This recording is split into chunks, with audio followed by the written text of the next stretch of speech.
Welcome to this week's episode of Campbell and Jones Meet the Monsters, a podcast where we chart the cinematic legacy of the classic monsters. I'm John Campbell. With me, as always, Brendan Jones. Hello, John. Hello, listeners. And when we say classic monsters, do we mean just any old guy with latex on his face? Well, this week's episode makes me think that. It's Bradford Dillman with some rubber on his face. This, rip the Band-Aid off. This is a bad movie.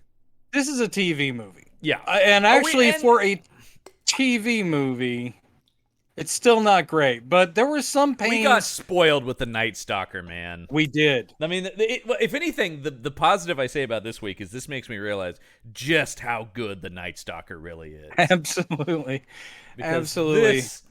I really hated watching this. I'm going to say it right now. I think this will be one of our shortest episodes. I had the exact same thought because there nothing is happens not in much this to movie. talk about. Yeah. Almost nothing happens in this film. I think I was about 40 minutes into it. I'm going, is there a werewolf in this movie? And it's only John, a 75-minute movie. Oh yeah, then the last 20 minutes is all werewolf. Yeah. But not in a satisfying manner. No.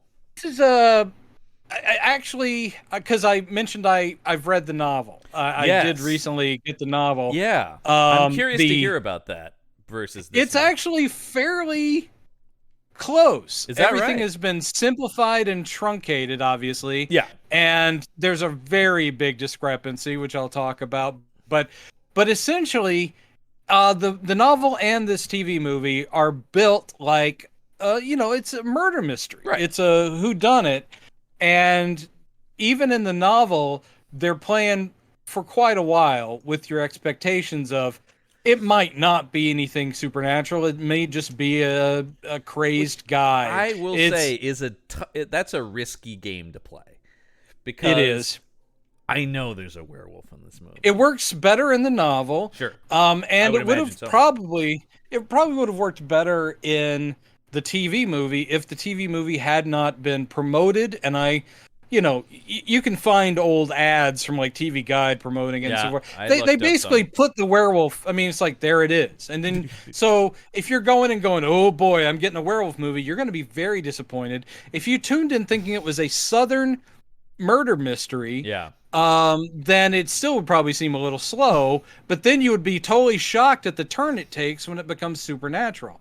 So I think they made a mistake. The Night Stalker let you know there was a vampire in its ads, so I think they were just like, dude, let's not try and play coy. Let's just say this is a vampire movie and this one is a werewolf movie. I think the Night Stalker, though, works better because in that one, it's not...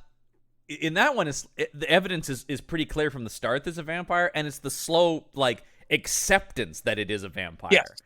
In this, there's no werewolf mentioned that we know of until late in the game because we keep mispronouncing the French word for werewolf throughout it, so everybody's going, I don't know what he's talking about. I've never heard this word. The amount of characters who go, I speak French, and I don't know what he's saying. It works better in the novel. I'm sure it does. Like I said, I can, because it's a slow burn, and that can work. But in this movie, another thing the Night Stalker had going for it, I mean, obviously Carl Kolchak, but another thing it had going for it, a good script, great actors, a strong director. Yeah. But also, he comes into it when it's already in play. So it starts almost immediately with a murder. Right. And this one does too, but we don't see the murder, and we don't know what's really. By the way, a huge missed opportunity. I can't believe they didn't start this by using a device they use late in the game, which is this POV stalking. Yeah. Why does the movie not start with this girl wandering and this POV stalking? That at least would start with some energy up front. No. Amen, brother. No. By the way, when you're talking about the ads and stuff for it, if you look through the IMDb, there are some, not posters, but either box covers or things for releases. Because this has fallen into the public domain, so there are many, many releases of this movie. But one of them is just straight up Lon Chaney Jr. in Wolfman makeup. It's clearly like a VHS cover, and it is You got to see this because I just love that it's Lon Chaney Jr. in Oh my his God. Wolfman makeup. Yeah. There's a wolf howling and a giant moon, and then it's just the Wolfman pointing, going like, this right And here.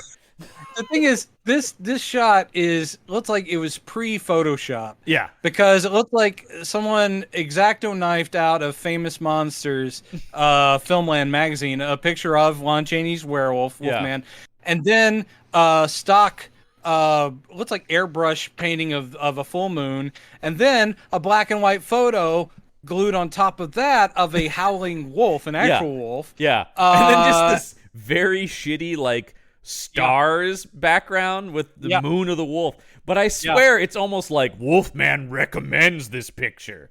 I'm not in it, but I'm giving it my thumbs up on this one. His right hand is overlapping the moon, and his middle finger is very clearly pointing to the wolf, like going, "Oh yeah, you want to see a moon with a wolf in it? Oh, look right here." Believe me, I know from werewolf movies, and this is a good one.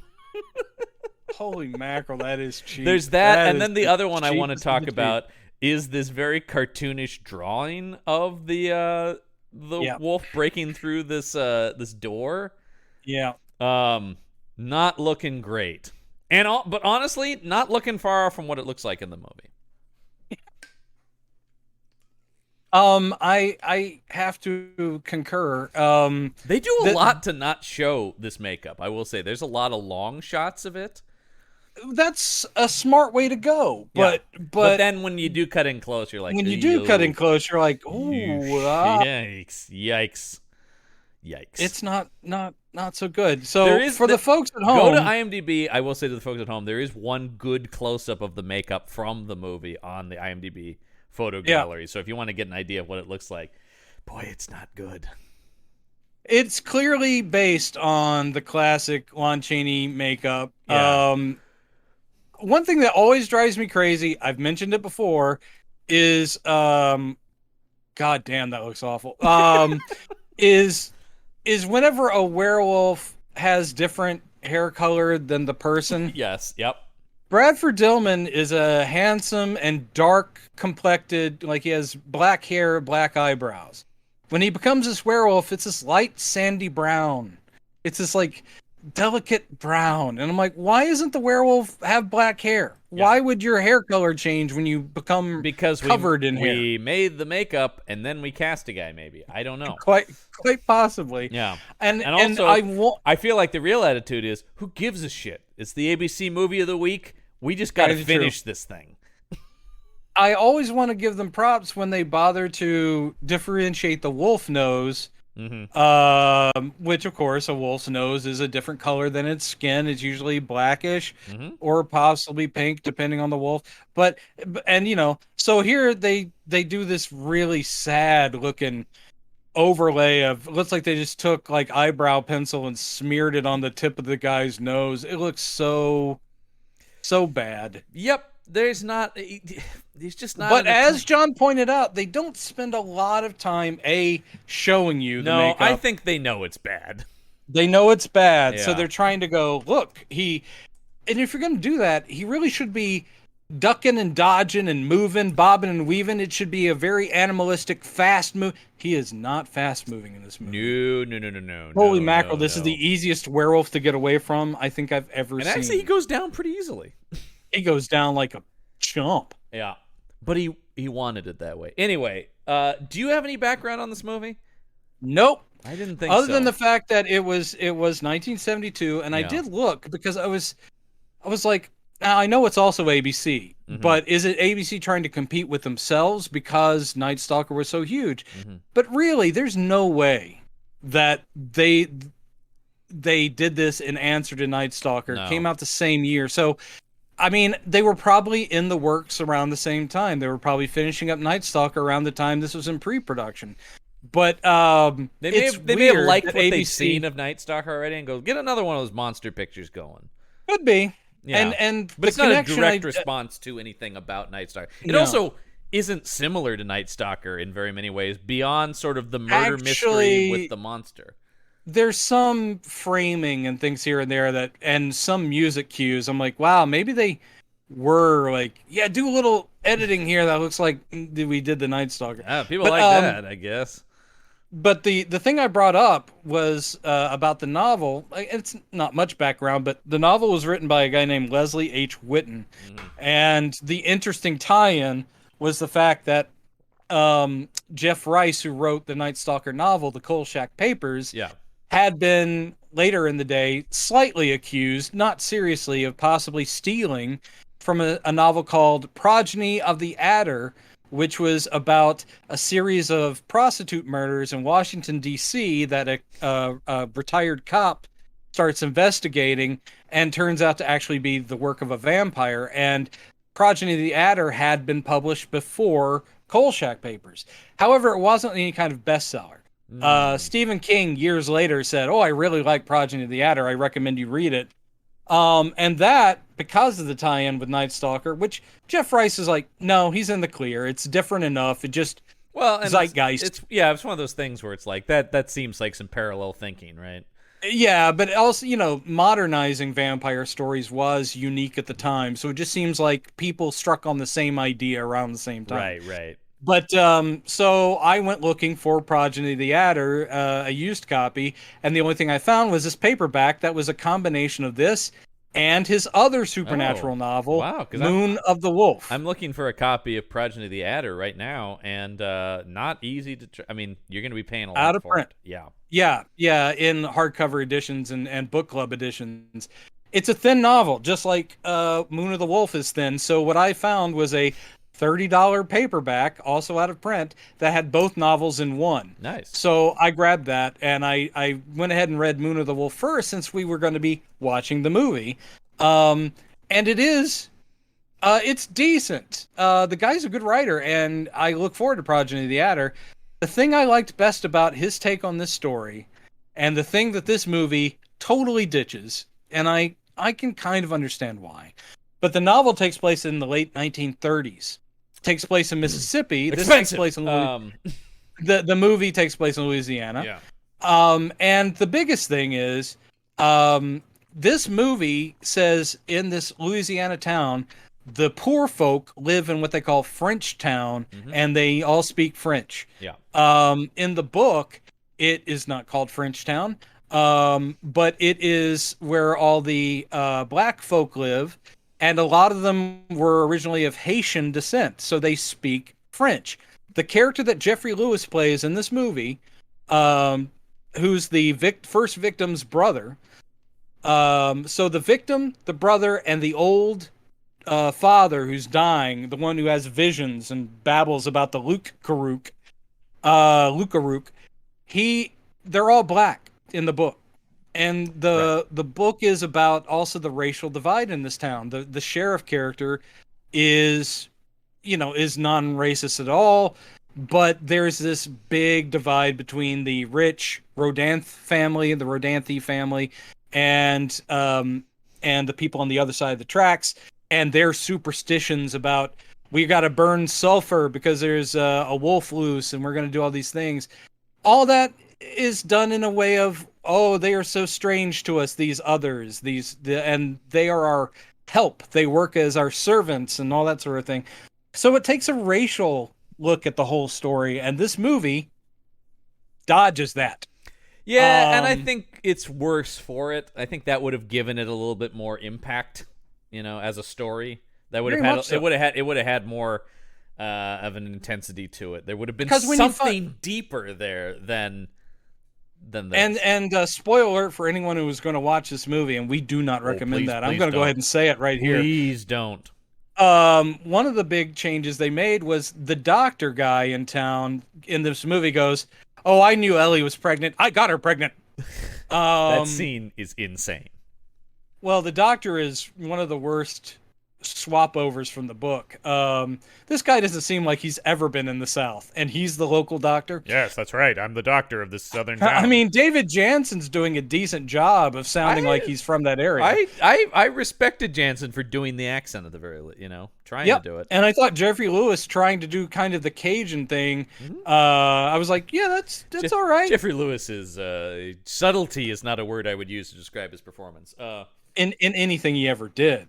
I mean, It's that's true. one of the things I He was love. usually wild-eyed and Wild-eyed, yeah. yeah. But And I here love it is Jeffrey Lewis, supposed to make you think, oh, maybe he did it. The whole thing. He clearly did. Um, but in the book, it's not the doctor. It is our lead bad guy. It's Andrew Rodin. Yeah, that makes more and sense. And so in the book, it's the rich white man who got the poor but beloved and highly intelligent black young woman pregnant. Yeah. And she never told, but in his werewolf form, he slaughters her. Yeah. So it takes on another because I will say the doctor getting her pregnant has no bearing on this plot at all. Even the fact that she was pregnant couldn't matter less. No. Who cares? So the whole thing. I mean, here's the thing. Forget the werewolf. This is a pretty bad murder mystery. I feel like the murder mystery as presented here doesn't because you are changing things out like that. Right, and they simplified a lot of things because in the book you had many suspects. I mean, yeah, it was natural to think that the rich white guy who has mysterious illnesses, you're like, okay, he could be it. He's kind of dark and broody, but he's also sort of fey and aristocratic. But there's also her brother. There's talk that they think that the brother, Lawrence, who's kind of odd and no one really likes him, they think maybe he incestuously knocked up his sister. So he's another suspect. And then there's yet other suspects. They're like, someone from this side of town could have da-da-da. So this movie just takes it all away and says, the doctor goes, I know it looks terrible. I got her pregnant, but I swear to you I didn't kill her. And the sheriff goes, yeah, I don't think you did. I mean, it's like, again. And there's never a suggestion that her brother did it in this. Lawrence is weird in the movie, but he's never suggested as being an incestuous, rapist. No. They wouldn't. So not on TV. Not on TV, man. Not even in the 70s. Yeah. So anyway, those are examples of some changes they made. Yeah. They got rid of the race angle, which was a big mistake. So there's only one black character in the whole movie. Yes. Yeah, and I was like, what the fuck? They even went to Louisiana to film this. Mm-hmm. I've been to that town. I know exactly where they shot this thing. And I'm sitting there going, you're going to tell me there's one nice black lady in town that looks after the poor white trash old man who's lapsing into death here? That's so stupid. Really stupid. I'm going to throw you three taglines for this movie. Okay, if you have to. This must have been in promotional material or whatever. Deadly secrets emerge from the shadows when the full moon rises. Yeah, sort of. I do enjoy just the phrasing of this one. From a dying man comes a warning. Loup-garou... ... werewolf. A spoiler for, for a big thing in the story, and then you guys didn't get it right. Loup-garou, werewolf. Yeah, I just love the ... It's like the guy pausing, going, that means werewolf. And it's almost the way it's delivered in the movie. Mm-hmm. Barbara Rush is she does a decent job, but the whole thing was like, oh wait, that's just a mispronunciation of Loup-garou. Yeah. Which means werewolf. Yeah. Oh, wait a minute. They've just been mishearing part of it. He's not saying it quite right. It's a werewolf is what he's saying. Yeah. What do we have? About 20 minutes left in the sucker? So, yeah, that's about time we say it's a werewolf. In the book, the Loup-garou thing is there. And, yes, he gets her, she's the rich lady he takes a liking to. She does speak French. But she also doesn't get it. And it isn't like that. She's like going, I do know French, but he's Haitian, and there's something I'm not getting some of these words. Yeah. So that makes a lot more sense. It sounds like the book is a lot better. Of course. Yeah.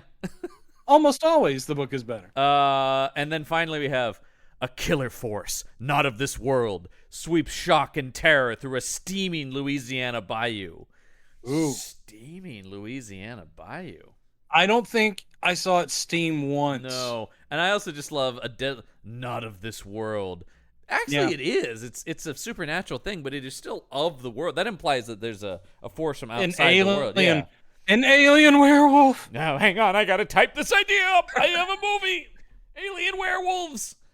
Copyright Brendan Jones, 2021. I'm sure somebody's made an alien werewolf movie. Yeah, of course. Everything's been done. Yeah. On our world, we take the form of a beast. Sure. Yeah, I Okay. think we so I did make my notes as usual, but I know you do. a lot of them are just like repetitive, and we can skip through Yeah. quite a few of them. Yeah. Because a lot of it is just like, then the sheriff goes and talks to this guy who gives him no information, and we learn this, but it doesn't matter. David Jansen. Well, we don't meet I him first. First, I we love David Jansen. David yeah. Jansen is great. The thing I He's love is fine in the this movie. '70s, David Jansen, who always was self-conscious about the size of his ears. Oh, In the '70s, David Jansen's like, oh, what?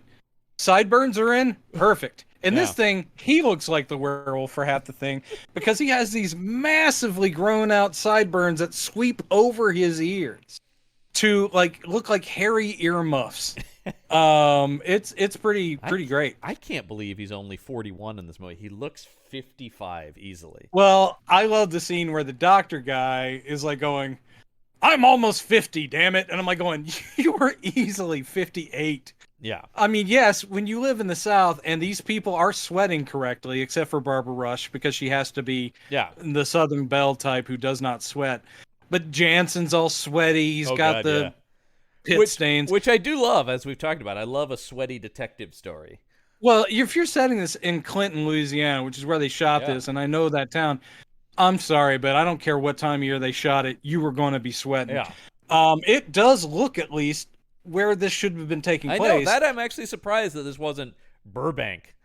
Yeah, they shot on location, so amazingly. But I don't know if it helped that much if you have a script that's kind of boring. No, and I would say whoever's directing this didn't take enough advantage of getting shots of the surroundings and stuff. No, like agreed. that. Yeah, Agreed. I mean, it is way poorer directed than The Night Stalker, which is exceptionally well directed for a TV movie.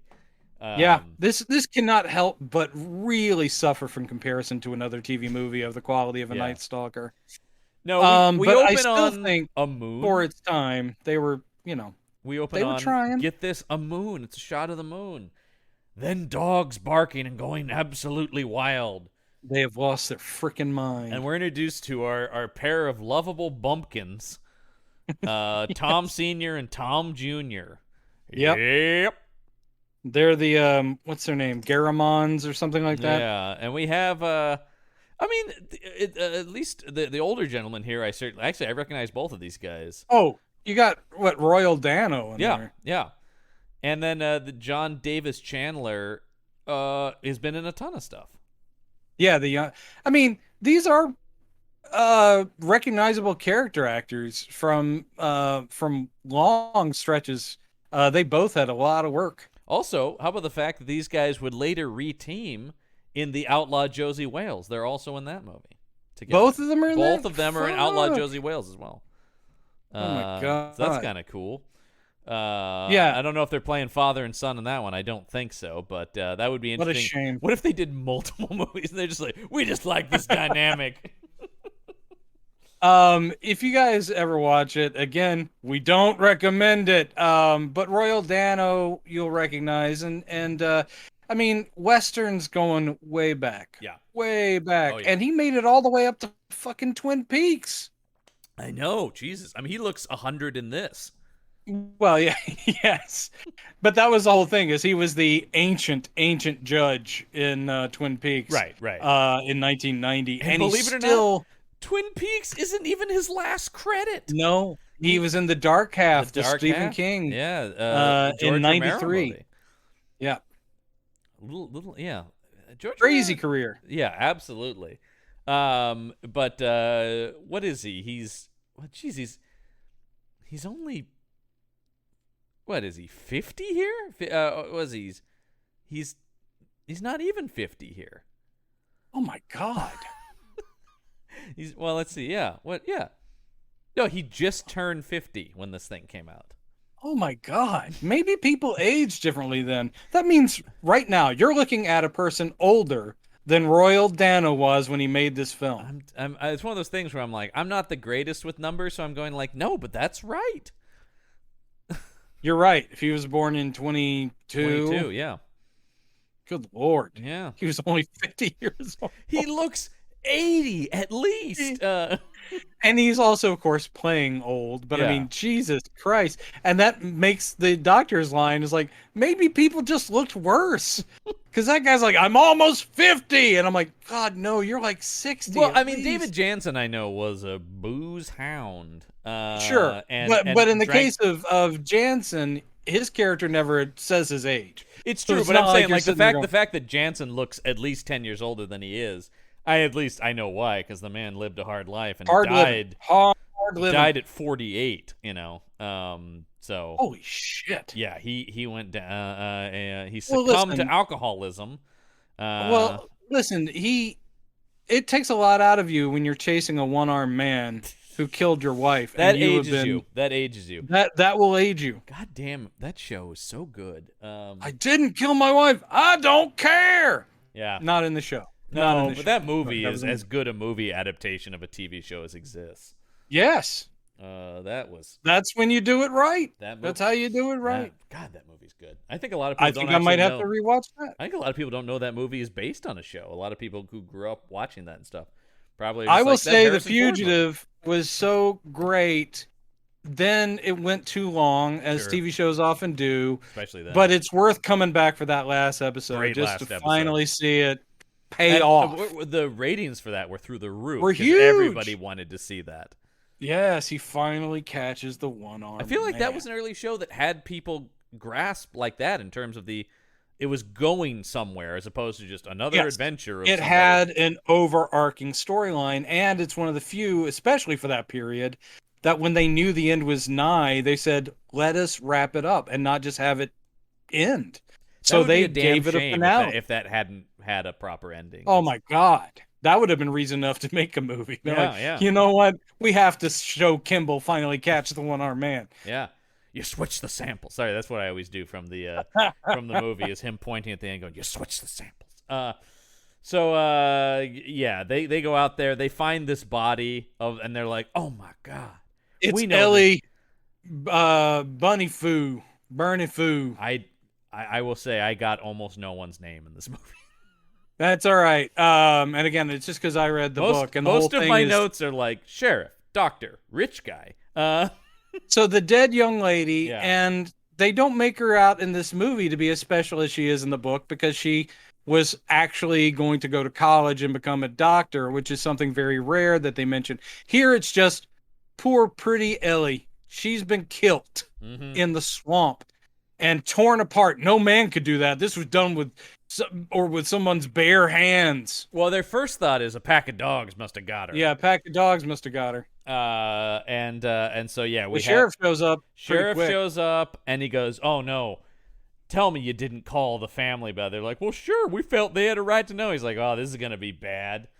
This is not going to be a happy In time. comes total psycho Jeffrey Lewis. But come on.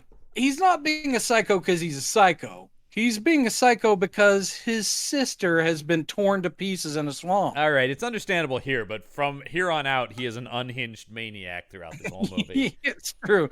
He's like, is that Ellie? Is that my daughter in there? Is that my daughter in there? In the swamp? No, Yeah. it's your sister. Yeah. Oh, but it's not my daughter? Okay. His performance in this makes Penn look incredibly subtle in Mystic River. It's very true. Very true. Yeah, which is a great. I mean, I love that movie, and he's great. in it. Oh, that is devastating. And I can mock it all day, but if that doesn't tear your heart out when Yeah. you're watching He it. got the Oscar. No complaints here. Oh, Yeah, no, it's in isolation. It is very funny though. yes. So the doctor goes, "Hey, we better get this body back to the morgue like as soon as possible because it's gonna be bad if we leave it out here." Yeah. So yeah, and then they're talking about. So the doctor gets her back, and he's like, "I don't think any dogs did this. Maybe they ate her after she was dead, but it's clear somebody hit her. Somebody strong, and somebody with a left hand." Yeah. And I do like when this was definitely murder, and David Jansen goes, "Oh, this is just what I need." Yeah. Yeah. Oh God. Well, he, they kind of get across in a very weak way of like, this stuff really doesn't happen around here. And I haven't had to deal with a murder in years. Yeah. Oh, this will be fun. Yeah. Oh, here we God. go. It was done with a left hand. Is that because he didn't have a right hand because he only has one arm? I know how this goes. David, those aren't the lines. He's just David. screaming, "Not again! Not again!" The fugitive really did a number on him. This is where Campbell has ended up on his latest travels as he's down in the swamps of Louisiana. He's the sheriff in the bayou. The character he's playing is named Aaron Whitaker. Yeah. So he rolls up on the family of the murdered girl, where we meet the distraught old man who's rambling, and they're like, "Oh yeah, he's in bad shape, and he's just been doing this ever since we told him that his daughter died." And he's going, "Oh, except for they later say it's like, because he talks to Lawrence, which is Jeffrey Lewis's character. Yeah. He's like, how did he take it when you told him?" At the mouth. And he goes, he already knew. That's it. When Sorry, yes, that's it. Somehow he already knew, because he just was sitting there going, "Oh, my beautiful Ellie, my beautiful girl." That's what I do have that written. No one told him. He just knew. So he's an old Cajun mystical guy in a shack, again, because this is the poor area of town. Nothing comes of this except for he will give them the indication there's a werewolf later. Except for he does see in two people's hands. We don't see it, but he sees the mark of the pentacle, letting him know that they will be the victims. That's right. But Jeffrey Lewis is like, "Oh, I know this was murder. I know it was. You don't even have to tell me." I mean, he's just frothing at the mouth of this whole scene here. And he's like, and the sheriff's just like, "Well, what makes you think that?" He goes, "I don't know. She was having trouble with some man. She wouldn't tell me who." Yeah. And he's like, "And I'll tell you, she wouldn't tell me who, so I hit her. I swears I did." And you're like, "Yeah, that adds up for this nut job I'm looking at here." Yeah. He goes, show me how strong you hit her. And Jeffrey Lewis swings at Jansen, and he doesn't swing very hard. Yeah. I don't think he hit his sister very hard. But Jansen catches his hand and goes, "Oh, Lawrence, I never knew you were left-handed." And the second this clue is revealed, I'm like, there's no way in hell Jeffrey Lewis did it. It's so early in this movie. He's the crazy angry guy, and he's left-handed. Red herring. Yes, your detective rules, and that is exactly. Oh, I've seen many a detective story. He also asked him. He goes, "What was that your daddy was saying? What was that Luke Karuk thing?" And he goes, "You speak French, don't you, Lawrence?" He goes, "Yeah, I don't know what that word is." Yeah. He goes, "I don't know what that is." I'm sure this won't be important later in the film. Anyway, now the sheriff goes to see the wealthy guy whose name is Andrew Rodanth. Yeah, Bradford Dillman. What a great name. Yeah, this guy in a million things of the period. He played two different angry police captains in the Dirty Harry franchise. Why couldn't he just be the same guy? No, he's a different captain. Also, maybe one of them was a little calmer. Could one of them just be like, "You know what, Harry? You do it your own way." Nobody ever said that. They're like, "God damn it, Harry, you shut up half the city." Harry, buy the book or not buy the book. Yeah. Either way's fine with me. The one time the understanding police captain. The one time you get that is John Vernon is the mayor of San Francisco in the first movie, when he does the whole thing about, "When I see a man trying to commit rape, I shoot the bastard," or whatever. And he has that great line about, "When I see a guy with a butcher knife and a hard-on, I don't think he's out collecting for the Red Cross." And the mayor of San Francisco does go, "Well, he does have a point there, I suppose." All right, Harry, you murder whoever you want, pal. I concede the point. Yeah. Never mind. I'm not going to mess with you. This man's a hero, damn it. And they you know what? They got mad at him, but they looked the other way. They never suspended him or anything. They were cool with him gunning everybody down. No, there was never a sequel where you open on him being let out of jail. It's all right, you served your time, Harry. Look, they were all clean shoots, really, at the end of the day, I guess.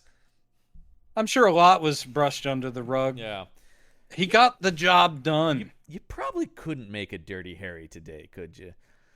Well, you could, but he would be a vigilante cop that gets kicked off the force. I think he would be the antagonist of the movie, I feel like. Well, you could make him a dark protagonist. Yeah, yeah. It would be a different thing though.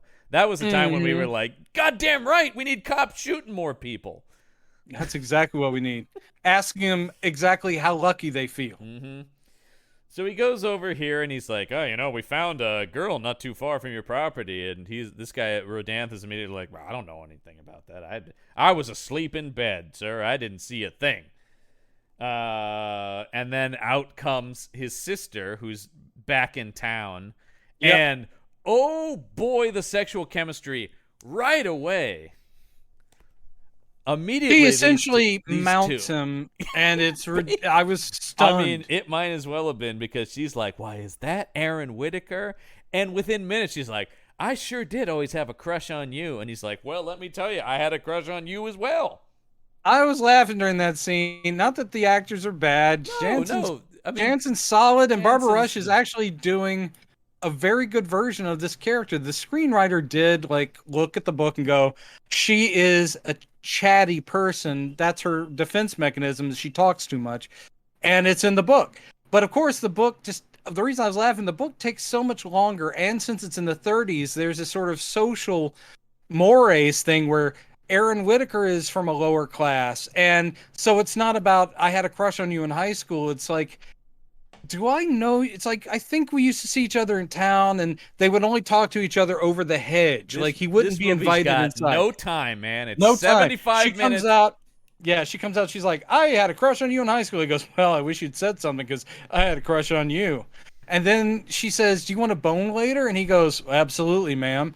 And then he And just it drops is his pants right there. I was He thought drops his pants. Broad daylight. Clinton, in Louisiana. front of her brother too, and he's just like, "Let's do it." And they do talk here about the family's been in the area for generations. They and, pretty much founded the town, yeah, and they have always been rich. yeah.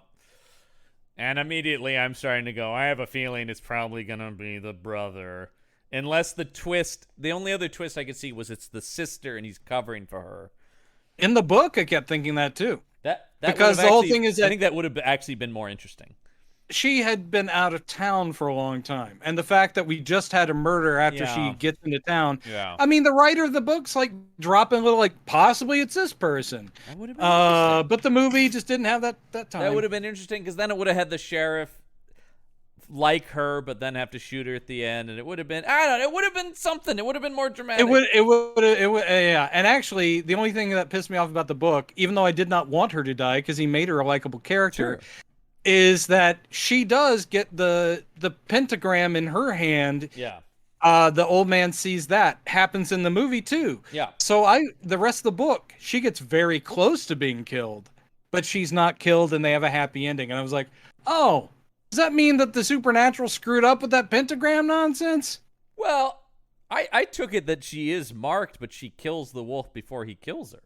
I always saw the pentagram as like, it doesn't matter, like final destination. Doesn't matter if you know that you've been marked, you are just going to die. No matter what, you try to do to prevent it. Clearly, you and I have very different feelings about the pentagram. Well, we're going to take this off, Mike. We'll be right back. I always looked at it more as like the werewolf has chosen you, but should the werewolf be killed before that happens, then you're okay. All right. So you're saying that even if they kill the werewolf before it gets to her, something else will take her out? No, I'm saying that they would fail in trying to kill the werewolf. Oh, just fate would just shift It's just that fate. way. He's just, you're locked in as dying. Man, that is rough. You don't want to be in my werewolf story, John. So the sheriff goes out searching in the marsh and he finds this necklace. Yep. And he's like, interesting. This is He goes, probably a clue. I could give this to a pretty lady. Has nothing to do with the rest of the plot. I could give this to... Oh, wait, I should probably put it in evidence, though. God. Always thinking with my dick. I'm just... Yeah. That's me. Sorry, guys. By the way, there is, until the end, basically no one else on this police force. Yeah. There's that one other guy very late in the game. But we basically never... Yeah. We basically never... In the book, Aaron's not even the sheriff. He's the deputy sheriff. The sheriff is in another town, which is very true of these small towns. Usually, you have a sheriff for multiple towns. Everything you're telling me is more interesting because I'm like, that kind of puts him in a place where he's forced to be this. It's not necessarily his main thing. That makes him more because he's a nothing character in this. He's a shop teacher who wanted to be an English teacher who ends up being the assistant sheriff, but he was a former Marine. Oh, so I mean, there's all this backstory stuff. It all works. But that at least gives him something. I mean, the only reason he's interesting in this is just because he's David Jansen. That's exactly it. Who, by the way, we mentioned The Fugitive, but I would be remiss if I did not mention my love of Harry O. Harry O. Yeah, another great cop show. Mm-hmm. Well, he was a private eye, technically, but... it's a catch-all. All right. I'm just saying, Columbo's cop show, Rockford is a private eye show, so, you know. You're correct, and I'm sorry. And I always lean more towards the private eyes, although I do love Columbo, but I always like the guys working outside. Well, the cop shows, the actual cop shows, are going to get bogged down in procedural stuff. And that's why I like that, Rockford just drove places and fought people. He didn't need to Don't you like a precinct house scene where you get to meet all the But I like those more when those are like a Hill Street Blues or an NYPD Blue, where it really is about the culture of the cop. Yes. And honestly, and now I'm just talking about old cop shows, but Columbo kind of felt like a PI show even though he was a cop. Because there was never a lot of him. You almost never saw him in the police station. It was weird when you did. Deal with superiors. It was weird when you did because most of the time you'd have uniformed cops. Yeah, and he's in there in the precinct, and he's in his raincoat. Columbo doesn't even have a gun.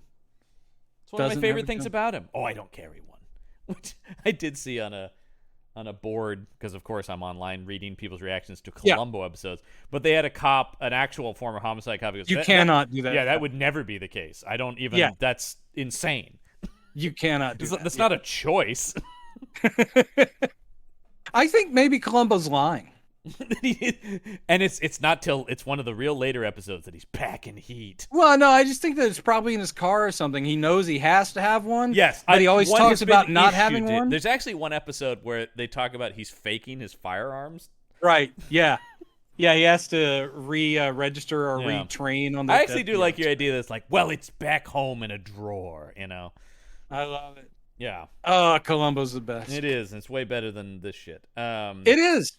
I would have loved seeing Columbo go up against a werewolf. Oh, man. By the way, can we get a Columbo Kolchak crossover? Now we're talking. Oh, I mentioned him in my Rockford Kolchak crossover. Now we're talking. That would be something. But he doesn't show up.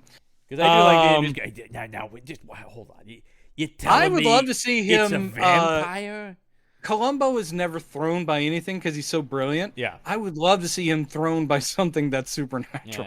Because he just wouldn't. It wouldn't even. His brain could not wrap around it. Just one more. You really expect me to believe it's a werewolf? Yeah. I look. No offense to your beliefs. I don't mean to step on toes. Because I do like how polite he always is, where he's like, "I'm sorry, I don't mean to intrude." No. Now, Beelzebub, do you think I might be able to talk to Jennifer inside her body? Oh my God. Do you think I might? That would I actually have a moment? I think the funnier way to play it is he is not rattled by it. Could I speak to Jennifer for just 1 second? I got one more thing for her. Just one more question. Yeah. You're doing your possession very well. Yeah. I like the way you're doing it. Look. Hey, look. If it was, he starts playing to the devil like on. That'd be great. I get it. All right. Look, I understand your thing here. Legion, I get where you're coming from, all of you. But do you think I can talk to Regan a little? Can I speak to Regan a little bit? Oh, The Exorcist would be so much better if Peter Falk was. I'm gonna go on record. Hot take. Everything would be better with Peter Falk. I agree. There's nothing that isn't improved by Peter Falk, like a Darren McGavin, improved everything. I just recently bought the Criterion Collection of The In-Laws. Oh my God, do I love that movie. Yeah. Pick that up during the Barnes & Noble That is an unstoppable duo. Oh. Two completely different comic energies Arkin that blend. And Falk. Why didn't we get more vehicles with the two of them? I don't understand If they had either. done like a Lemon Mathau kind of... Oh. Jesus. See, that's how much we don't want to talk about this movie, by the way. Although I am always about to talk about Peter Falk. So I just love the man so much. All right, moving back to Moon of the Wolf. Yeah, he finds the thing in the marsh. He questions the Bumpkins about their alibis. They didn't do it, obviously. So they didn't do it. They knew her, though. Then he goes back. The other thing that annoyed me about this, it only has about 3 locations, and he just keeps going here to back to. They really did shoot in a couple of real Louisiana towns, but for some reason, did they only have rights to shoot in front of 3 buildings? Which just makes because the movie there's so the church, boring. there's the shack, Yeah, and there's the outside of the Rodanthe house, and that's basically it. There is that one scene where they go into that diner bar. Yeah. But it just like it really made me so bored watching it. So I'm just like, and we're back to here again, and he's back to there again. Okay, like it's just. It's the next scene where he goes to the church and talks to the nice black lady, and she says, "You need to find whoever got her pregnant," which is the first we've heard of that. I know who killed her, and he's like, "Oh, really? Tell me whoever got her pregnant." By the way, that's a terrible way to say that. I know. It's such a TV way to say. I know who killed her. Really? Who? Whoever got her pregnant. Bum bum bum. You know, a name would have helped. And you turn around lady. And there's literally a little orchestra sitting there doing the bum bum bum sting. It's the Family Guy thing where you just turn and the orchestra's da da da. So I do like in their Star Wars parody when they have Chris as Luke looking out in the desert, and he just goes, "Ladies and gentlemen, John Williams and the London Symphony Orchestra." So good. So good. And he's like, "Pregnant?" And then he goes back to the police station. He's like, "Excuse me, doctor who performed the autopsy. Did we miss the pregnancy? You didn't really bring that up." And he goes, "I didn't think it was important. Also, it was me. I didn't think it was relevant." And then, with almost no pressing, he's like, "I got her pregnant." And I literally had to pause it and go like, "Whoa, what?" I know. I did what too. What are the odds? Out of nowhere. It wasn't in the book. So I was like, what? Dude? I was so taken aback by this. Because I was just like, okay. And then he goes, "I know that makes me look guilty." And Jansen's like going, "Well, you hid this fact from me." And then you just jumped to the top of the suspect list there. And he goes, but I'm not left-handed. And he goes, "Yeah, but a guy could have been behind her who was right-handed." That's true, I suppose. Yeah, I guess so. And he goes, "Well, here's the thing. I told her to abort that baby." And, which I thought, 1972, to just casually drop abortion. Yeah. It's not nothing. No. He goes, "But instead, she just loved me so much, wanted to marry me and run off with me." Dude, have we considered that he's lying about all this shit? Because it just seems like, what? This young girl was into this old, weird doctor guy? It's a hard pill to swallow. We never actually get to see Ellie, which is a real shame. I mean, we see her body. That's a problem with it, too, is like we basically have no relationship to this woman who has died. So it's like, oh, sucks that a woman was killed, but I don't know who she is. We get a lot more in the book, of course, and she's a sympathetic character, and it's a tragedy she dies. It's one of the reasons I am such a fan of Columbo, is you do get to spend time with a lot of the characters involved in the mystery. Yep. Oh, I'd rather be watching Columbo. But aren't you? Because isn't Columbo walking around somewhere over there? Yeah, he's actually currently licking his butt over on the couch as I look over. Understood. Yep. Wow, Peter Falk, have some shame. Jesus. He's like, sorry, I gotta get it clean. I got it. One more thing. Yeah, one more thing. He starts licking. Oh, now he's looking at me like, "Were you talking about me?" He's aware. For the listeners at home, the name of John's cat is Columbo, yes, so it named after fun. Yeah. When we talk about these things. Yeah. And I do. Yeah, I'd rather watch. If I put words in his mouth, I do like to give him the voice of Peter Falk. You should. Excuse me. You also had one of his eyes replaced with a glass eye, didn't you? Yeah, not because I needed it, but just because I thought it was just more accurate to the character. Come Halloween, I am. If anyone knows where to get a little cat-sized trench coat, I really would like to get him in one. Write us at Campbell and Jones Meet the Monsters.com. I have no idea. I believe do we have an email address? We do, actually. It's monsterspod@gmail.com. Wow. Yeah. It's in the It's great that after 3 years of doing this podcast, I finally know what our email address is. Yeah. There's a little tag at the end of the show that plugs our social media and And Oh, I don't listen to our show. That's another there's problem. the problem. So anyway, he shows her the necklace and goes, "Was this hers?" And he says, "It's not." And how I know this, she would never wear anything like that. It's not just, have I not seen the necklace? Oh, it definitely would never have belonged to her. And that's good enough for Jansen because the doctor never comes up as a suspect ever again. Nope. So anyway, he's out running around and he runs into the rich guy's sister and goes, "Hey, how about we get some lunch or whatever?" And they go get lunch. We find out her whole backstory about why she's back in town, because this is the only coded thing I thought about race, where she talks about she was living with a socially unacceptable man, which I took to be black. Maybe I'm reaching. Yeah, or I mean, she also says beneath her station, so possibly a poor guy, possibly black, but also married, right? Isn't that the deal? He's a married man. Or that's in the book. The book. That's in the book. That's not here. Because they just say they were living together, and then when they broke up, she had to come back to town. Right. And the brother is very protective, not only of her, the brother is also very protective of their social status. Especially because in the middle of this meal that they're having, the brother just goes, "I see you're having a meal with the sheriff." And what's hilarious is, I actually thought this was well done because they didn't play it up too much, but when he walks into the place, the locals really don't know what to do about two Rodants being in this pub or this bar. They're I wish I had a part. They never come in here. I wish I had a part in this movie as one of the diners just going, "Oh my god," and trying to kind of like slink away, like, don't look at him, honey, don't look."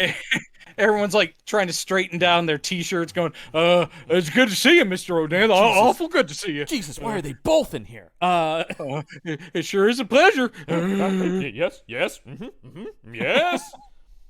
I have to get something out of my car. Awful good weather we're having. Goodbye then. Yes. And he goes, "Well, I think you should leave now." And she goes, "Oh, don't be. I already told him everything about the socially unacceptable man and all that. He knows my whole history." And he's like, "Well, so it is." And then he goes, "Does he know you're a whore?" And everyone stops. He might as well have. I am realizing, because we mentioned Family Guy earlier, I'm giving him the voice of Lois's dad, who's a rich kind of this guy. Mm-hmm.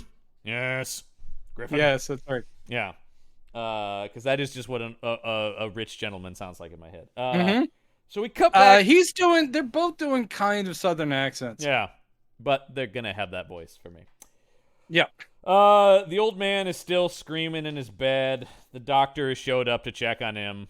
And it says to Jeffrey Lewis, "Your dad's just about dead." I mean, he's like very almost dead. He goes, "I hope you have some plans for what to do with him after he's dead, because that's gonna happen soon."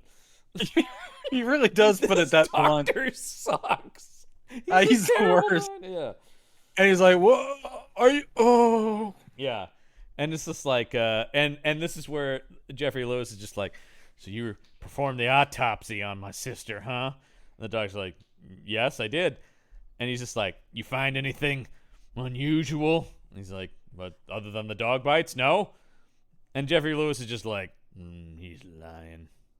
Yeah, and also, as the doctor leaves, it's not just Jeffrey Lewis's character; it's also the nice black lady who's like the, I guess, caretaker type. She's also on the porch, and she's going, "Didn't find anything else, huh? Nothing else." This is my favorite scene in this movie, which she got because then Jeffrey Lewis is like, "What were you talking to the doctor about?" And she's like, "Okay, I will tell you, but you have to promise me you're not going to fly off the handle about this. You, a known fucking violent maniac. You, a guy who's off his handle all the time, who lives off his handle." He's just like, "Yeah, I promise." You, who hasn't seen his handle in about 4 to 5 years. So she's like, "Okay, let me tell you what happened." Cut to, they're putting together a hunting party for the dogs, and Jeffrey Lewis just comes speeding in, throwing punches. Oh, dude. Just out of his mind. Hey, my sister was pregnant. You knocked her up, you crazy son of... Like, Yeah. and you're just like, okay, so he immediately went nuts. He did. Yeah. And which is weird because I think he promised to that nice lady Yeah. that he wasn't going to fly off his handle. And so then the sheriff's just like, well, go ahead and lock him up. We'll keep hunting for these dogs. Yeah. Well, yes, the locals are still convinced that wild dogs had something to do with it, so they are getting together to go hunt them some wild dogs. And then later, we get a scene where he goes and flirts with the sister at the estate again. I don't think anything really happens, though. I don't think. Well, it doesn't. Isn't he about to go see the old man one last time, and she offers to go with him because she speaks French, or is that not here yet? That is not here yet because that happens. I jumped ahead. Later. Where is that? That's in here somewhere. You could just say later. It happens later. Anyway. Because we go back to the sheriff's station, and we hear that they shot 7 wild dogs. It's like, well, that's good. That should help. And Jeffrey Lewis is just sitting in an open jail cell. And once again, the first time we see this one deputy is just like, should I lock him in there? And he's like, oh, not unless he makes trouble. When I do, he's like, you gonna escape? And Jeffrey Lewis is like, no. He's probably fine. So we see David Jansen leave the sheriff's station from a creepy POV for the first time. By the way, with breathing. 45 minutes into the 75-minute movie, we introduced the point of view of the killer. I'm like, whoa, that's a little late to suddenly be. And we hear the creepy breathing, and then we watch as he approaches the sheriff's station, starts tearing the bars off the windows. And then I love it cuts back to the deputy and Jeffrey Lewis, and they're like, what was that? And the deputy's like, I don't know, but I am going to lock you in the cell because I didn't like the sound of that. Yeah, so he locks the cell. He grabs his gun. Deputy Two Lines. Yeah, Deputy Two Lines grabs his gun, puts some bullets in. He's like, I better not turn on the lights out here in the entryway to the sheriff's station and just poke around in the dark. The way this is shot with the shaky handheld POV and a dark this did remind me of the photography in Night Stalker. Right, but it's probably just because it's just more earned in that though. I mean, it's established absolutely. Early on as a thing, whereas here you're like, oh, I guess we're doing this now. I guess we're doing this because the cop hears an animal growl off screen. The cop's like, oh no, and he starts in classic monster movie fashion, firing his gun, and it does nothing, and the guy screams. Then we're still in the point of view of the creature as he goes into the sheriff's station, rips the door off of the cell, and goes at Jeffrey Lewis, and we go to a commercial. Oh. Except for we don't really go to a commercial. No, we just go to black and come back. Yeah. It is so weird watching TV movies as theatrical films. Yeah. We get a crowd is now gathered at the sheriff's station because 2 people have been ripped apart, presumably, by werewolf. Yeah. The doctor's examining Jeffrey Lewis's body, and he's like, well, dogs definitely didn't do this, which means dogs definitely didn't kill the woman out there. This is about the 4th time in the movie that somebody says, I guess the dogs didn't do it. It's like, yeah, I fucking know, movie. I get it. The dogs didn't do it. It's a werewolf. On second or third or fourth thought, I don't think dogs did this. Come to think of it, I don't think there were any dogs involved. Come to think of it, we haven't had a dog in this town in 40 years. And then I do like David Jansen goes, damn, then we shouldn't have shot those 7 dogs earlier today. Yeah, he goes, well, that was a waste of 7 bullets. And then they're like, well, he's also the brother of the girl who was killed earlier. Do you think someone's targeting this family? Yeah. And then David Jansen turns to the crowd and goes, I need deputies because the only one I had is dead now. Yeah. Quick, anyone else want to join up? Well, someone does want to join up. Rodanth? So somebody's like, I'll be your deputy. Yeah, Andrew agrees to do it. Which, again, I was so surprised to find out he was a werewolf. Because look at how helpful he's being here. I know. He really wants to be involved in the case. It just seems he wouldn't do this. Oh, movie. Oh, movie. Oh, movie. So then the two of them, he goes, all right, well then come with me over to the old man's house. Where we cut to the old man's house, and outside something's burning in a dish outside on the porch of this house. Mm-hmm. And immediately upon approaching the house, Rodanth is overcome by the fumes and drops to the ground. And now I'm like, I think he might be the werewolf. Right, because we also was like, what was that? And they're like, oh, that was sulfur and some other thing I can't remember the name of. And they're like, why would you be doing that? Well, it's an old folk remedy to keep away wolves. You're like, oh, and Bradford Dillman had such a terrible reaction to it. Well, I do like when he's in the hospital and the sheriff is talking to the doctor. He's like, what do you think? Malaria? Yeah, he's like, I don't think that's it. Because we had heard that Rodanth's weird spells he's had are tied to some form of malaria. You're right. Because they have dropped that little seed of, he has a medical issue. He occasionally has these spells. Well, and I do like that the doctor goes, I don't know, but he had some kind of spell. And Jansen just goes, well, I saw that he had some kind of spell. Like, Jesus. That's what, once again, you are an awful doctor. And he's like, well, quite frankly, Sheriff, I don't know what happened. And he goes, you're a meanie.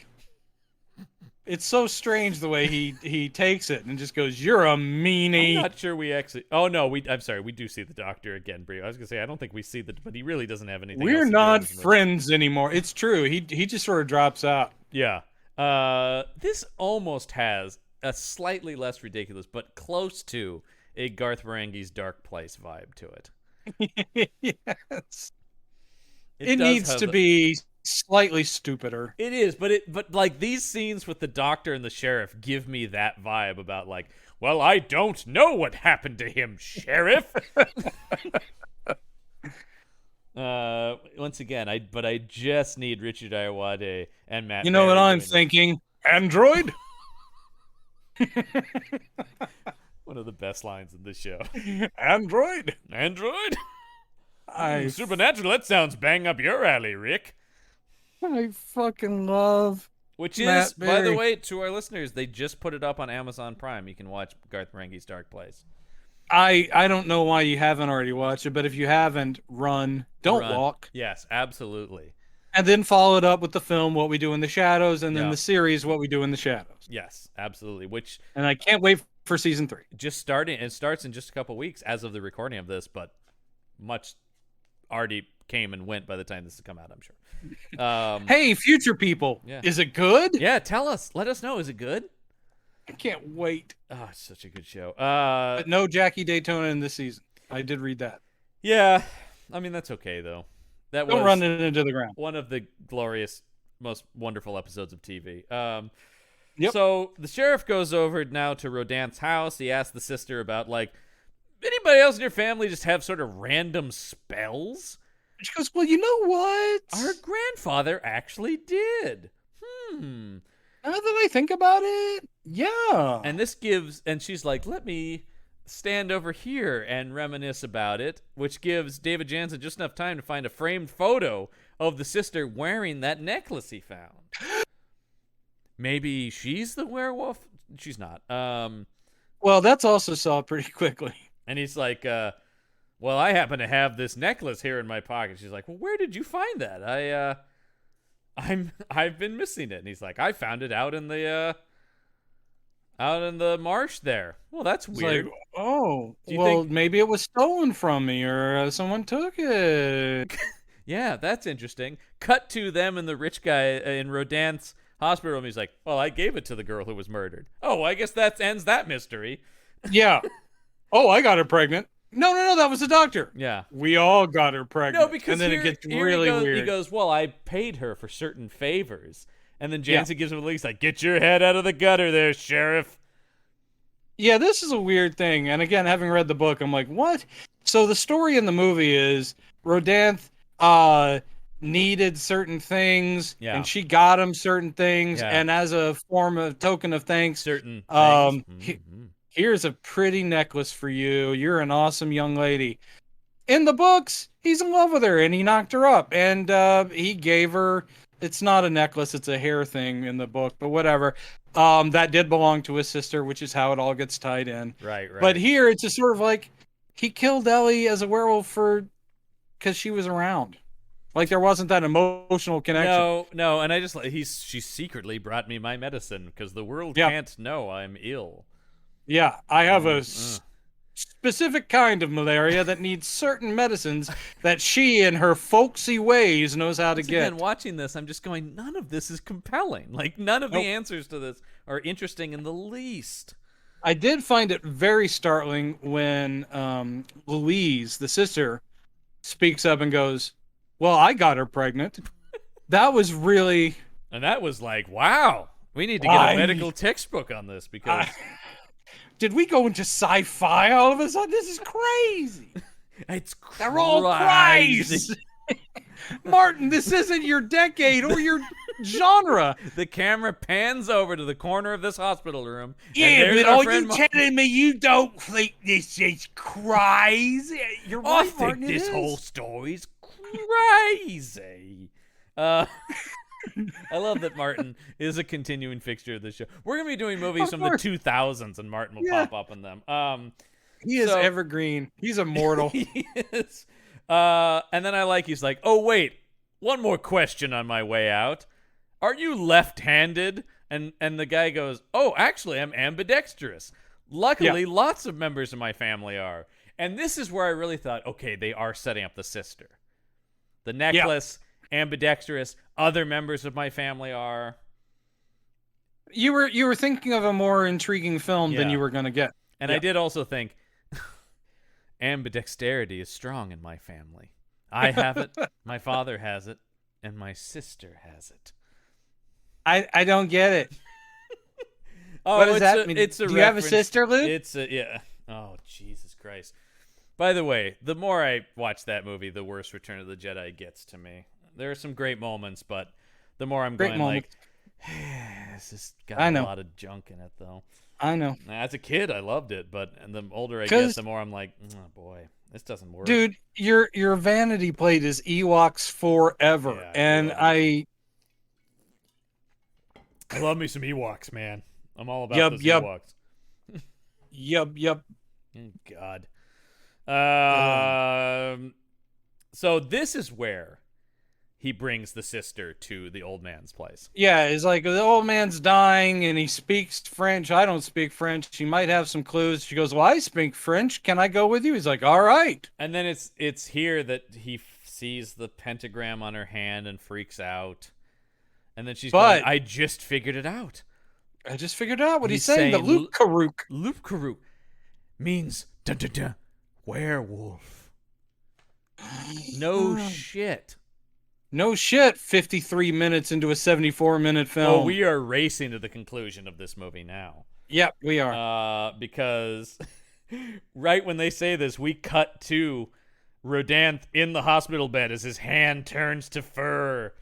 Yeah, he's got a furry Wolfman hand for half a second, which I'm sure that was the commercial break. Yeah. It Like, was. oh shit, I cannot change the channel It now. was. And immediately this doctor comes in and goes, Mr. Rodin, his bed is empty. He doesn't seem to be in this bathroom either. And oh dear, a werewolf. Yep. Because he gets There he attacked is. by the werewolf. Then he goes out in the hallway and he goes after this nurse. Then he's just kind of like destroying shit, like messing up people's desks in this hospital. Yeah, he's hopping up on desks and kicking shit off and he's overturning stuff and you're like, okay. And I do like he crashes out the window of this hospital and then just cuts to the mayor of the town going, yes, that's right. Gather all your arms. We're going to kill ourselves a werewolf. Oh boy. And the sister and Again, the sheriff, having read the book, I was just sitting there going, oh. the sister and the Oh. sheriff show up and she's like, please don't kill my brother. And the sheriff is like, this is illegal. You can't just form a mob. He's like, I believe I'm the sheriff and I have the rights to do that. And I'm the Jansen, mayor, I can do it. the Jansen is just like, I'm sorry, my hands are tied then. Yeah, I can't do anything, but I'll stick with you, Louise, because we have a burgeoning love affair. Because I got the hots. And the old man saw the pentagram in your hand. I want to make sure you're not killed. Yeah.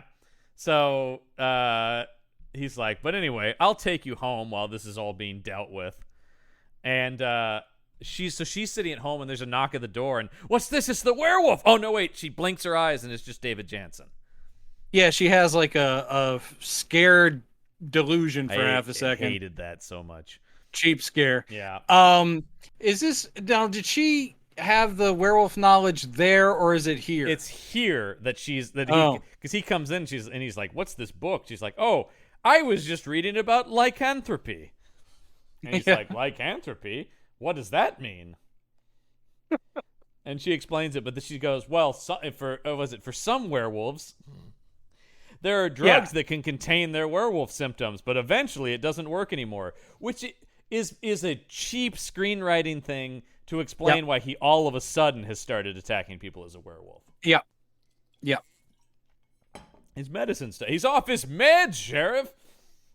In the book, there's a continuing doubt almost up to the end, though there are a lot more killings in the book. But there's continuing doubt of whether it is truly werewolf or he's become a wild man. It's like psychological lycanthropy. Yeah. In the last battle, he has actually physically changed, and so in other words, it was an ongoing thing. Oh, and gotcha. For a couple of the killings, he would just look like a shaggy version of himself. And then he's finally actually a werewolf in the last battle, and the sheriff is like, "Holy shit!" But this ending is totally cooked up for the movie. No, because the sheriff is like, "Well, that's a bunch of nonsense," and she's like, "No, look, he saw the pentagram in my hand. He's like, next. "Yeah, okay, yeah, whatever." But then they do hear wolf howling outside, and it's like, "Oh no, he's out there." And then this is what killed me. This is like the book, because even in the book, I was like, this is bullshit. Even if you don't believe it's a werewolf, but you know that she's probably the target because the brother's going to kill her. Yeah. You don't say, stay here. I'm going to go out and find what does he do him. First, though, he latches closed all the windows and doors, so it's all right. Yeah. Sure. Yeah, but he's going to go out and look for the thing when he knows what the thing's destination is. So in other words, she will have to confront him alone. Because she says to him, if he has to be killed, not their way. I don't know what that means, because he's still going to get gunned down. Wasn't that what they were going to do to him? Yes, but with a nicer bullet. Oh, because also in the book she says that the werewolf can be killed by blessed bullets. Yes, blessed bullets, not necessarily it doesn't have to be silver. No, it doesn't matter. Anyway, as soon as David Jansen's out of here, the werewolf comes crashing through this door. Yeah. And then, this is one of my favorite things in the movie. He puts his hand through a door and then gently reaches his hand in and unlocks it. What a not werewolf thing to do. What a very strange. Oh, hold on, I'll just unlock it here. We saw him tear a fucking jail cell apart. That's heavy iron bars. The arm comes through the wooden door, and then it's just like, oh, wait, I'll just unlock it. Oh, God. I hated that so much. Yep. And this is the bad werewolf makeup we're seeing. It's just the head and the hands. It's not good. If it's glimpsed in a motion, it's whatever. But, man, every time they pause on it, you're like, God damn. Yeah. So they, she goes outside, out to the barn. Yeah. The werewolf pursues her. She throws a lamp and lights the werewolf up. She lights the barn on fire and gets out. By the way, just spoiler, David Jansen does nothing in the final act of this thing. He really doesn't. He's just kind of like, we keep cutting to him every once in a while, hearing something going like, what's that? What's this? And then eventually he turns back well after the barn is fully engulfed. Yeah. It's like he comes back going, oh shit, stuff has happened since I was away. So she runs and then inside, he runs in. And she's distraught because she thinks she's burned him to death. And it's like, no, my brother. But then she hears the wolf approaching and she grabs this gun. She shoots him, then shoots him again, and shoots him some more. Are you okay, John? I can't express how bored this movie had me. Yeah, no, it is. She just keeps shooting him. She empties the gun into him, and then he falls over. And then, in further lazy writing, she goes, I guess he must have had the bullets in this gun blast at some point. Yeah. She does say it to David Jansen. He wanted this. He knew. Yes. He knew he'd be coming for me, so he must have had these bullets blessed, Yeah. knowing that I would go for this gun and kill him. Yeah, he really had this whole thing set up, I suppose. What if she had gone to a different room? That's pretty clever. Yeah. Anyway, though, then she's like, look. And he's a human again now that he's dead in classic werewolf fashion. And then the movie ends. Yep. This is not a good movie. I was incredibly bored. I had to watch it in 2 shifts, and it's 75 minutes long. I know. It is one of the shortest things we've ever watched. Yeah, it's actually the same length as The Night Stalker. But The Night Stalker is better. Oh, God. The Night Stalker feels like a movie, and this felt like nothing. I know. They're the same runtime, though. Jesus. Made for the same network with probably about the same money. But also, this is, if nothing else, one of the only werewolf movies we'll be doing for this season of the podcast. That is true. We have not so many werewolves. No, but then the next season about the 80s will more than make up for that because there's tons. We have 2. Scream of the Wolf? Scream of the Wolf, Boy Who Cried Werewolf. Oh, Boy Who Cried Werewolf. Oh, thanks for the reminder. I haven't looked that one up yet. Yeah, we are doing that as well. So I think we have 2 other ones. What's next week, movies. John? Well, next week on the show, we return to the smoothest vampire brother on screen. Oh. As that's right, we're going to scream, Blackula, scream. Oh, my God. That's right. Blackula's back, baby.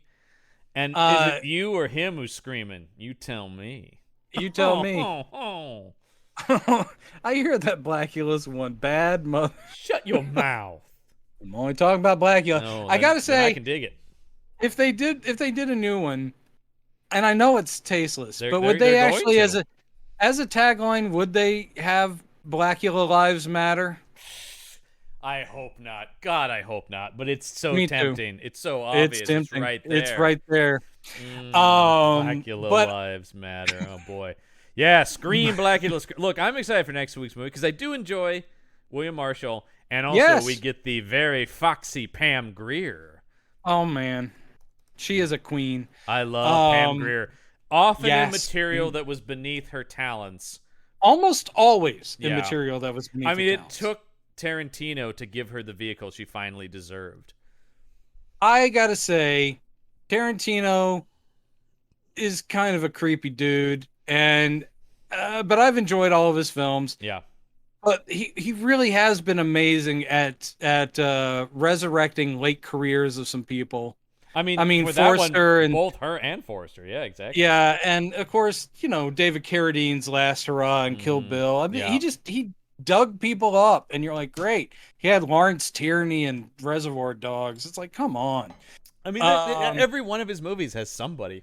I mean, even something like Dennis Christopher showing up in Django Unchained. You're like, who the fuck is what is Dennis Christopher in? Or who else? A guilty pleasure Tamblin's that we won't be covering in this podcast, but a guilty pleasure for me is Fade to Black. I'm with you on that. I like Fade to Black as well. I had the novelization when I was a kid. I bet else I bet had the novelization? Quentin Tarantino. I'm sure he did. Yeah. So that's a big Scream next week. Big no on Moon of the Wolf. Yeah. Sorry we made you listen to us talk about it. Yeah. David Jansen was great. By a mile, our shortest episode. You sure you don't want to kill another hour to get to our normal rent? I got nothing. There's truly nothing in this movie. It's really bleh. Well, I don't know. Apologies, listeners, if you were wanting us to keep blathering on Star Wars or James Bond or Superman or something along those lines. This is our shortest episode by far, and we still went off on some tangents that actually went on for a while. we did. There is nothing here. I do recommend the novel if you want to read it. I am curious about the novel. Werewolf. The novel and it's a short one. Yeah, the novel. It's only like 180 pages, and that's why you could get 2 of his in one book. I look forward to Progeny of the Adder. Yeah, actually, that one I'm interested in too. Yeah. But anyway, that's going to do it then for this abbreviated episode, which is actually just the length of a normal podcast. That's we tend to go on. We do go on. That's what everybody says about us who knows us. They go, John and Brendan, they do go on. Oh, well, if they even stay in the room. But that is going to do it for this week's episode of Campbell and Jones Meet the Monsters. I'm John Campbell. I'm Brendan Jones. And remember, there are such things as monsters. And I got her pregnant! Me too! We all got her